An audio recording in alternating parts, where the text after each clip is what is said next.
महमल, फ़खर ने आपके पॉइंट के ऊपर एतराज़ भी किया था और जवाब भी दिया, अगर आप कुछ कहना चाहें तो। जी अलीना, मैं सिर्फ उसको ये कहना चाह रही हूँ कि पहली चीज़ तो ये है कि अगर तो इस हुकूमत के लिए देखा जाए, यानी कि एक हाइब्रिड हुकूमत को वाकई 26वीं आईनी तरमीम इनके लिए बहुत बड़ी कामयाबी थी, और क्योंकि 2/3 से जिस तरीके से पास भी इन्होंने करा ली। लेकिन जो मैं उसको एक ओवरऑल देख रही हूँ कि हमारे मुल्क के लिए और हमारे निज़ाम के लिए उसका जो है क्या नुकसान होगा। इसमें कोई शक नहीं है कि जुडिशरी जो है, अदलिया जो है, वो एक्चुअली इस्टेब्लिशमेंट की ना सिर्फ बी टीम रही बल्कि more loyal than the king over the years. हमने देखा है कि किस तरीके से उन्होंने सपोर्ट किया, किस तरीके से उन्होंने जमहूरी हुकूमतों को नुकसान पहुंचाया, किस तरीके से उन्होंने डिक्टेटरशिप्स को और एस्टैब्लिशमेंट को सपोर्ट किया है। लेकिन और मुझे इसमें भी कोई एतराज़ नहीं है कि पार्लियामेंट्री ओवरसाइट भी होनी चाहिए, जिस तरह 18वीं तरमीम में ओरिजिनली था, और फिर इफ्तिखार चौधरी ने जिस तरीके से धमकी देकर उस चीज़ को चेंज करवाया और उसको ख़त्म करवाया, तो वो वाली चीज़ भी बिल्कुल सामने है। लेकिन इस वक्त जो हो रहा है वो ओवरसाइट, पार्लियामेंट्री ओवरसाइट और चेक्स एंड बैलेंसेस से ज्यादा हो रहा है, और उसकी वजह से जो एक ओवरऑल जो है वो आप कह लें कि जो बैलेंस टिल्ट कर गया वो हाइब्रिड रिजीम के फेवर में कर गया। ये एक जमहूरी हुकूमत की बात नहीं मैं करी, मैं एक हाइब्रिड रिजीम की बात कर रही हूँ।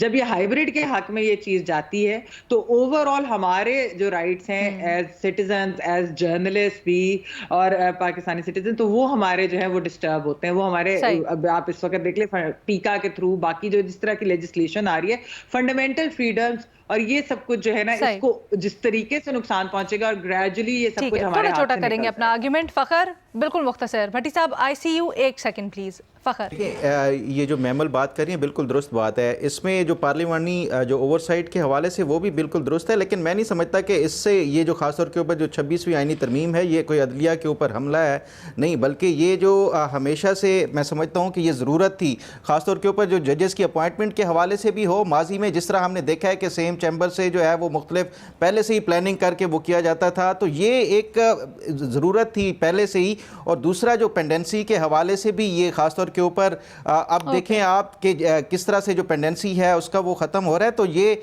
मैं इसको किसी सूरत भी नहीं समझता कि ये जो हाइब्रिड रिजीम की तरफ से एक कोई अदलिया के ऊपर जो हमला इसको जिस तरह से वो किया जा रहा है। ये आर्गुमेंट दिया जाता है ना, एट व्हाट कॉस्ट।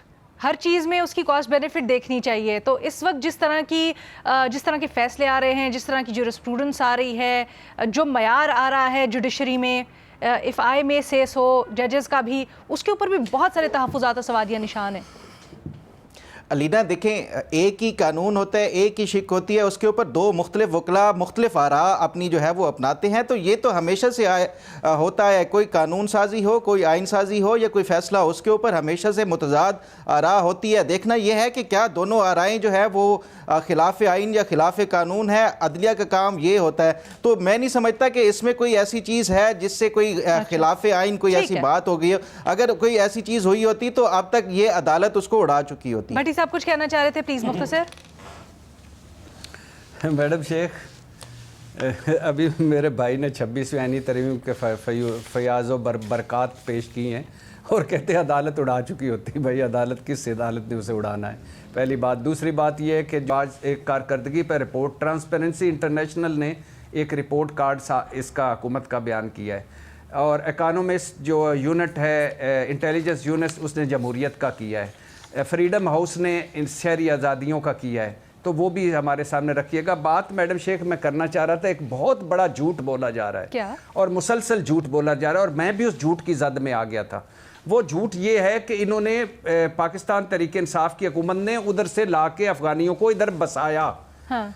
हुआ ये मैडम शेख के काबीना में मामला गया, पार्लियामेंट में मामला गया, सिक्योरिटी कमेटी में मामला गया।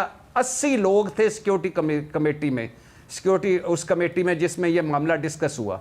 बिलावल भुट्टो ने वहाँ, आज भी उस वक्त की एस्टेब्लिशमेंट कहती है कि बड़ी खूबसूरत तरीक की।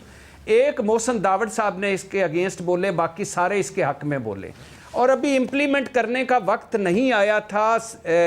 दोबारा काबीना में चला गया था तो उस वक्त इमरान खान की हुकूमत चली गई। मुझे ये हुकूमत मेहरबानी करके उन अफराद की लिस्ट दे दे तो मैं अपने इस कहे से माफ़ी मांग लूँगा कि जो ला के बसाए गए। ये साफ़ी साहब हमारे सामने बैठे, इनसे पूछ लें कि कितने बसाए गए। ये झूठ और झूठा प्रोपेगेंडा है। ये एक इस तरफ एफर्ट हुई थी, सारा कुछ हुआ था, और वो सारा हुआ था, वो एक पूरी कोशिश हुई थी عمران خان صاحب کے ہم اس پہ بڑی تنقید کر چکے ہیں کہ وہ کیا کر رہے تھے یا ان کی کیا پالیسی تھی، لیکن یہ مجھے بسائے ہوئوں کی فہرست دے دی جائے۔ وہ جھوٹ جو ہے وہ عمران خان خود اس کا دفاع کرتے تھے مختلف انٹرویوز کی۔ عمران خان کو بھٹی صاحب نہیں، آپ پھر بات دوسرے کی سن لینا میری بات۔ بھٹی صاحب بات اس طرف گئی ہے تو چلے وہ لے کے آئے نا، آپ جواب لے لیں۔ کہا چکا ہوں میڈم شیخ کہ اس معاہدہ ہوا تھا، عمران خان حکومت ہی کر رہی تھی، وہی ڈیفینڈ کر رہی تھی، پھر اس میں لیکن جھوٹ وہ کیا ہے؟ بسائے ہوئے لا دے نا مجھے یہ حکومت، سال پہلے گزار گئے، سال اب گزار گئے، اس میں جھوٹ پھر کیا ہے؟ آپ یہ بات ذرا یہ مجھے بتائیں کہ کتنے لوگوں کو بسایا؟ سر ایک سیکنڈ، وہ کہہ رہے ہیں کہ اگر آئے نہیں، صاحب سے پوچھ لیں بھائی، پوچھ لیں کام جس کا عمران خان پورا دفاع کرتا رہا اور اس کا کریڈٹ لیتا رہا، جب وہ پہنچ گئے ہو یار بھائی، میں کہہ رہا ہوں سر بات سنیں بھٹی صاحب ایک سیکنڈ نا، بھٹی صاحب ایک سیکنڈ، سوال ویلڈ ہے کہ اگر ایک کام کو پہیے لگ گئے، ایک کام ہونے والا تھا لیکن کسی اور وجہ سے رک گیا کیونکہ رکاوٹ آ گئی، تو اس کا مطلب یہ تو نہیں ہے نا کہ وہ ہونے نہیں دیا گیا یا جھوٹ تھا، آ کر بسے نہیں، وہ ایک الگ چیز ہے۔ صافی صاحب اگر ہماری اس کی پورا رہنمائی کر دیں تو۔ بسائے گئے یہ ہاں جی، صافی صاحب سے پوچھ لیں۔ صافی صاحب آنا جانا ضرور ہوا تھا جی، اور مذاکرات اس وقت غلط ٹائم پہ غلط طریقے سے کیے گئے۔ اس کو بیسیکلی وہ انیشیٹو تھا جنرل فیض حمید صاحب کا، اور پہلے وہ خود گئے تھے، اس کے بعد انہوں نے خیبر پختونخوا حکومت کے لوگوں کی ایک ٹیم بھیجی وہاں پہ بیرسٹر صاحب کی قیادت میں۔ اب پہلی غلطی تو یہ تھی کہ یہ صوبائی مسئلہ نہیں تھا، یہ وفاقی مسئلہ تھا، یہ کام وفاقی حکومت کو کرنا چاہیے تھا۔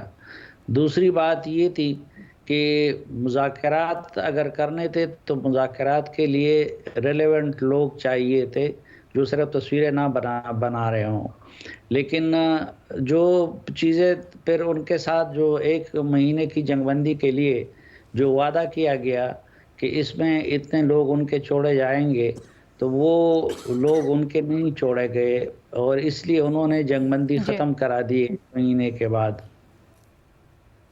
ٹھیک ہے جی، صافی صاحب بہت شکریہ کانٹیکس میں ڈالنے کے لیے ساری کی ساری بات کو۔ ہمارا پینل اس کے اوپر ڈیوائیڈڈ ہے۔ یہ خاص طور پر جو ایک 26ویں آئینی ترمیم کا سٹیپ لیا گیا اس کے اوپر اختلاف پایا جاتا ہے۔ فخر کی اپنی رائے، باقی تینوں تجزیہ کار اپنی طرح سے سوچتے ہیں۔